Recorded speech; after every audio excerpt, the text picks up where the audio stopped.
Yo, what's good, people? I'm Eddie. Yes, the handsome chap sitting down waiting to be seen by the doctor. If you're watching this, you probably fractured your Achilles heel, or just want some general information on Achilles heel injuries. So, this is my leg here. As you can see, as I turn my leg around, there's plaster enforced around the front of the leg. The back was more looser to promote more blood circulation around the leg. Also, just to add more comfort when my leg is resting. So you're probably thinking, Eddie, how did this happen to your leg? That's a good question, uncle. So I was playing football, I was fixed in the game. There wasn't really any pressure around me. I was off the ball, running back towards the goal. Literally, I felt like a sharp, it was like the most precise kick in the most pain-bearing part of my leg. Or in other words, it felt like someone took a shotgun and shot it in the back of my leg. After it happened, I looked up, realised I didn't see anyone in sight, and that's when I realised I fucked up.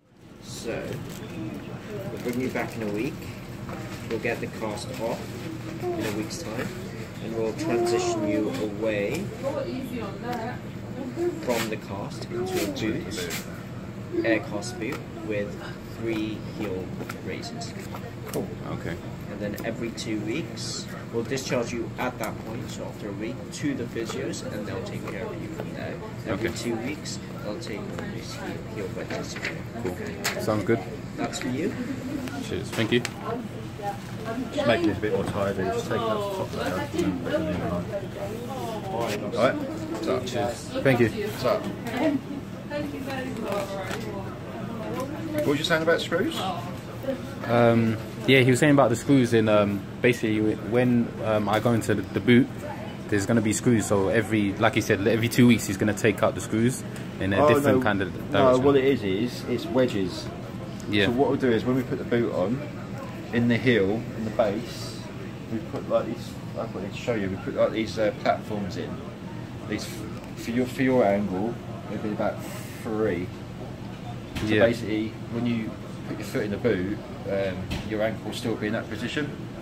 It stays in that position for 2 weeks, and then we show you, or you can come back after 2 weeks, how to remove one wedge.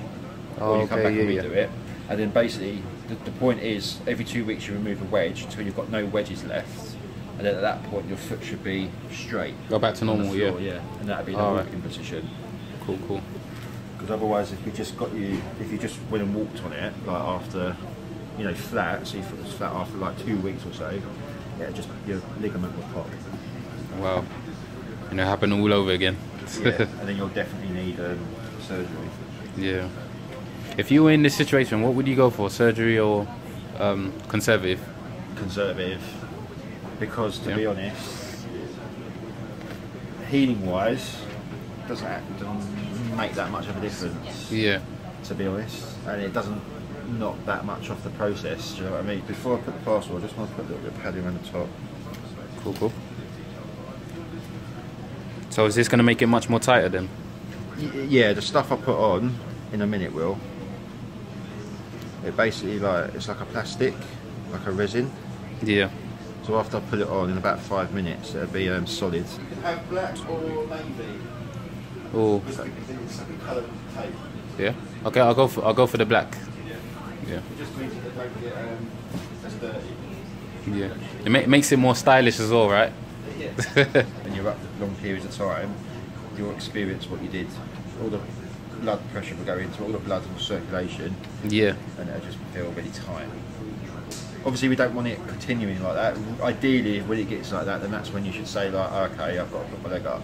Yeah, yeah. Because this is a full cast now, so it means that there's going to be no gap that it had in before, because obviously there's a gap there. Yeah, yeah. Now I can feel the pressure already. There's not going to be, that's what I mean, you're going to feel it more intensely. Yeah. So be aware of that. Okay. So what are the risks of getting blood clots as well? Because I've been taking a blood thinner. Yeah, the injections. Obviously that helps a lot. There's still a slight risk, but because you're taking those injections, the only thing we're concerned would be, just put something on there. The only thing we would be concerned about with the pressure building up is something called compartment syndrome. Okay. And that's, like I said, that's where pressure builds up in, say, your calf muscles. You've got 4 compartments in your lower leg. And if pressure gets caught in those, it doesn't go. It just builds and builds and builds and builds, and you'll be in agony. and also that can cause muscle death. So that's wow, wow, that's why it's very important that I know you're active and you're up and about. Yeah. With a full cast on, just a full one now. So this is a Be full aware of cast. that. If the pressure doesn't go, it's not going to go anywhere. So you're going to be in worse problem. You're going to have worse problems. So Okay. when you feel the pressure building, you have to, like I said, elevate. Yeah. All right. And that's with your foot quite high next to your heart.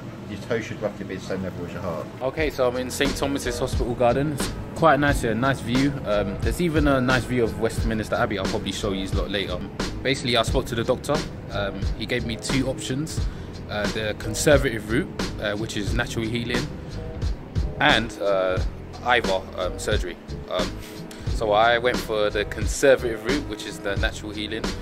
Just the fact that I'm still young and I feel my body is processing quite good, where I feel the heal rate for me would be much more quicker than as opposed if I was to take the surgery. I guess with the surgery there's always the repercussions of having your leg infected, they're actually cutting into your muscles as well, so there could be like kind of neurovascular muscle issues as well in the future. So I feel the natural is probably better, less repercussions, and the only thing I'm thinking of, because I'm a personal trainer, I'm quite active, there's a possibility that it could re-rupture again, but I think the chances of it re-rupturing, even if I was to go for surgery, would be pretty much the same kind of percentage. So I guess it's always natural for me, man. So as you saw in the footage before, that guy was basically recasting my leg, so it was adding a lot more kind of plaster around the leg to create a lot more tension for my Achilles tendon to actually form back together. When I used to put my leg down, I used to feel my blood rush down through my leg, and it was obviously pretty painful. Now it's going to be even worse, just the fact that I've got the whole padding around the full leg. So this is the view from the St Thomas's Garden, and as you can see, Big Ben is under construction. Look at that, a bit like my leg. It's not much of a different comparison. You see he's got the black kind of scaffolding on it. She's identical. We've got some twins.